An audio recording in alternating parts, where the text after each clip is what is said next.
Sejam todos bem-vindos a mais um Up Entrevistas. Eu sou Milton Azevedo, marketing da Up TV, e hoje estaremos fazendo uma entrevista online com Caroline Miranda Brandão, consultora financeira e economista. Caroline, seja muito bem-vinda, tudo bem? Muito obrigada, Milton. É um prazer estar aqui com vocês. Obrigado, Caroline. O prazer é todo nosso. Caroline, as pessoas estão com muitas incertezas com relação à economia do país, tá?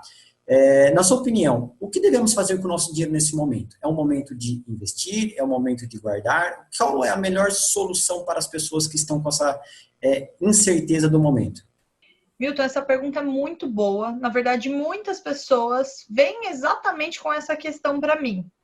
Então, o que eu tenho para falar para vocês? Hoje tem muita gente que fala, os ativos na bolsa estão muito baratos, vou começar a investir na bolsa, tem empresas boas que estão com ações preço lá embaixo. Gente, primeira coisa, nesse momento que nós estamos vivendo, que é uma crise diferente das outras, primeira coisa que você tem que fazer é se preocupar com a sua reserva de emergência. E o que é a reserva de emergência? A sua reserva de emergência é o custo do seu mês, né? A gente recomenda que você tenha no mínimo 6 meses do seu custo guardados em um fundo que seja super líquido e bem conservador. Ou seja, se o seu custo é de 5 mil, 3 mil, você vai fazer esse valor vezes 6. Esse é o valor que você tem que ter guardado nesse fundo super líquido e conservador.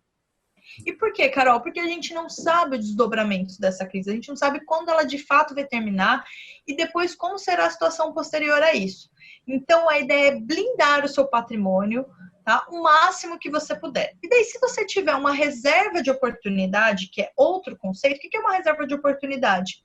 É aquele valor que você não vai precisar usar agora no curto prazo. Isso daí eu vou deixar para investir no longo prazo.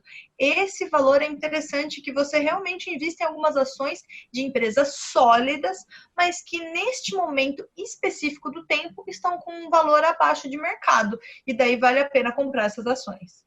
Legal. Então, resumindo, é importante que a pessoa entenda em primeiro lugar, o que é reserva de investimento e o que é reserva de emergência, porque são reservas distintas com finalidades totalmente distintas, Milton. Legal, muito esclarecedor. Uma outra dúvida que ronda a população, né, principalmente as pessoas de mais idade que passaram por essa situação, é se existe a possibilidade do confisco da poupança, como aconteceu no governo Collor. Nós podemos chegar a esse ponto? Milton, muito boa essa pergunta também.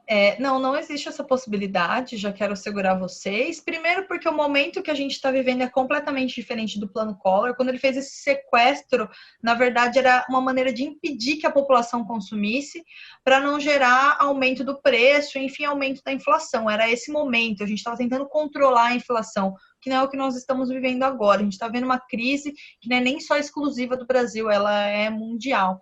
E, além disso, existe uma medida legal, uma emenda constitucional que impede o governo de sequestrar os ativos financeiros, assim como aconteceu ali na época do Collor.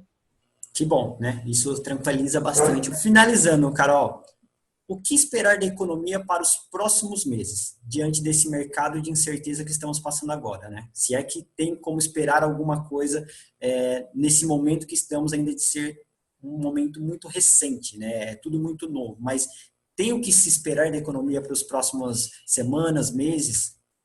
É muito difícil de dizer, a gente não consegue mensurar isso, inclusive muitas pessoas do mercado financeiro não conseguem fazer esse tipo de mensuração, Milton, porque a gente não sabe ainda quando essa crise de fato vai acabar. Como eu falei, ela não é uma crise de origem financeira, assim como foi 2008, que a gente viveu recentemente, ela é uma crise sanitária, e é um vírus que nós não controlamos nem o contágio, a velocidade de propagação, a gente não consegue saber exatamente.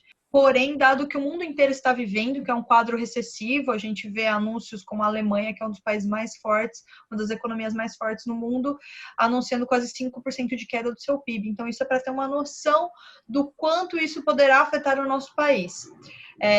No vislumbre que a gente está tendo da situação, provavelmente esse ano de 2020 nós teremos um quadro recessivo, ainda que a gente volte do isolamento mais cedo ou mais tarde, isso vai afetar a economia, porque as pessoas, as famílias ainda estão muito inseguras em consumir, em gastar.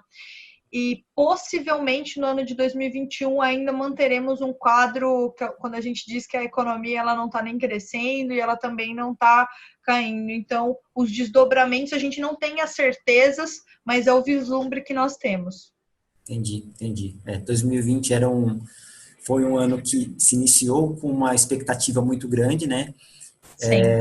E passamos por uma situação inesperada como essa, que infelizmente agora cabe a nós, né, termos a paciência e aguardar o desenrolar dessa situação toda para a gente começar a ter as projeções do que como será realmente o 2020 e aí sim pensar em 2021, né?